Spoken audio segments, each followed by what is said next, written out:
All right, everyone. So I want to do another garden update. So we have some giant sunflowers here. These are ginormous, big as my hand. Here we have a whole plantation of, well, not really a plantation, but it's a patch of habanero bushes. In the middle right here, I have a fennel plant, which I'm going to allow to go to seed so I can propagate it. Look at this, you have a butterfly caterpillar. And you have another one here. I don't touch these things because I want butterflies, so I share the garden experience with them. You have multiple bulbs of fennel on the bottom here. It's pretty fascinating to see. Here we have a whole bed of just eggplant. This is a patch of eggplant that comes from seed that I collected last year. And lots of fruit in these plants. I mean, they're just all over the place. You can see fruit here, more fruit here. And these are, I want to say, 4th generation eggplants, because I've been collecting the seed for about 4 years now. And these plants are very healthy, as you can see, filled with flowers. Behind me here I have some hibiscus, which doesn't look like they're doing too well, but I'm just gonna let them grow just to see what happens. Then here I have a patch of okra. This is from seed that I collected last year. And then more sunflowers, parsley, celery, have some dandelion greens here, green onions. And then over here, I have some flowers, more Swiss chard. I harvested this whole bed of Swiss chard and it's regrowing new leaves, which is awesome. Swiss chard can last for years. Here I have some green onions that have been growing. Although they're not looking too happy, it's because of the heat, but when it gets cold, they'll just, shoot right back up. Here's a patch of mint, lots of mint. Here's a fennel plant. Not too big, but it's doing well. Have a lot of different flowers here. Got a basil plant growing right here.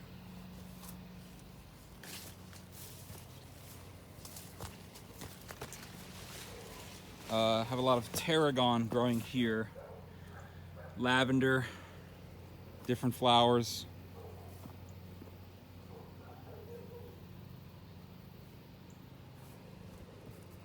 I have lemon balm here.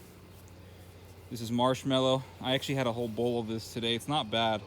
It's slimy. It's part of the Malvaceae family, which means it's a cousin of okra. But the good thing about these leaves is that these Malvaceae plants, these like mallow and marshmallow, they self-seed, so they seed out pretty quickly during the summer, and then in the springtime you'll have Malvaceae plants or common mallow plants popping up all over your garden. It's free food. It's slimy like okra, but it does the body well. Here we have some bee balm, and I'm gonna let these bee balms go to flower. Bee balm flowers are amazing in tea, very tasty, and they have just very calming effects. Here, this is a wildflower, just grows as a weed here, so I'm gonna leave it alone. Whole bunch of sage here, all these flowers, lots of sage. This is a melon plant. It's gonna grow up this trellis here. Japanese eggplant right here. That's not a weed, that is a lemongrass. This is a cucumber. Whole patch of tomatoes here.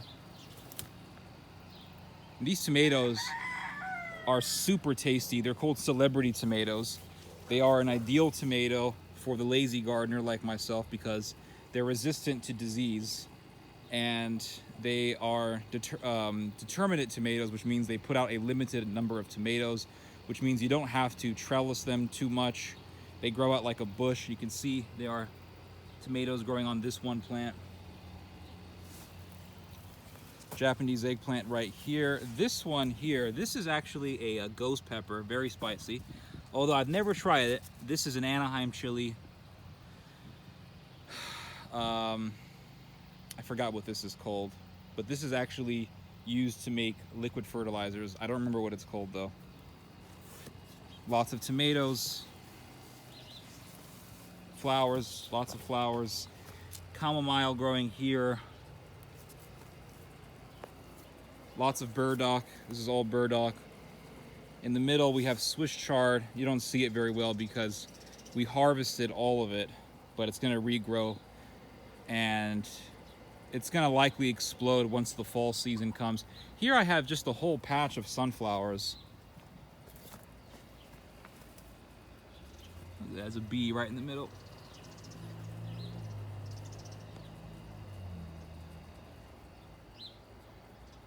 And it's amazing how tall these things get. I mean, look at this.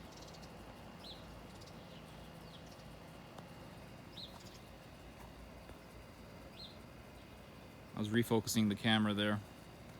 Lots of sunflowers. This is my grape plant. Looks like it's doing okay, but I think there's some black rot going on the grapes, which is caused by fungus. I'm a new grape grower, so I'm just getting familiar with this stuff, so I'll see if I can get a fungicide for it. Hopefully we can save this issue, but if not, I'll just wait next year and let it grow grapes again and learn from my mistakes. But these grape clusters, they're still growing.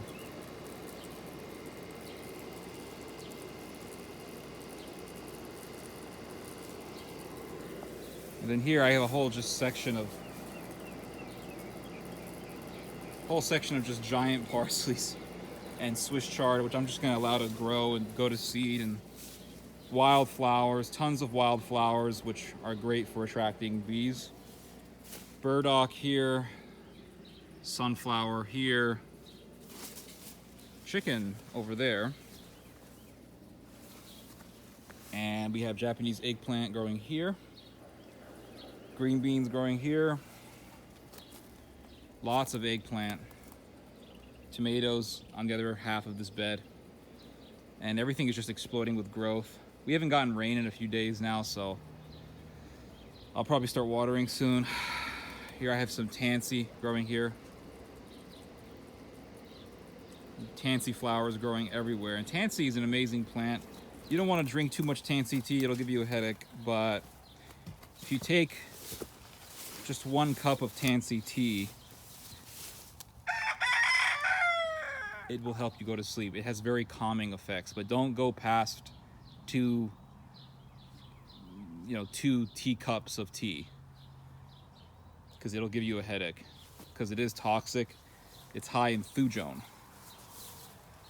But yeah, I've harvested a whole bunch of this burdock and I dried it out, and I'm gonna keep it for tea, burdock tea, and I'm gonna have to harvest the rest of these burdocks. I'm gonna let one go to seed and just let it spread like a weed. But yeah, that'll be pretty cool. Anyway, that's the garden for today. Hope you guys have enjoyed this video. You guys just heard some theology. God bless.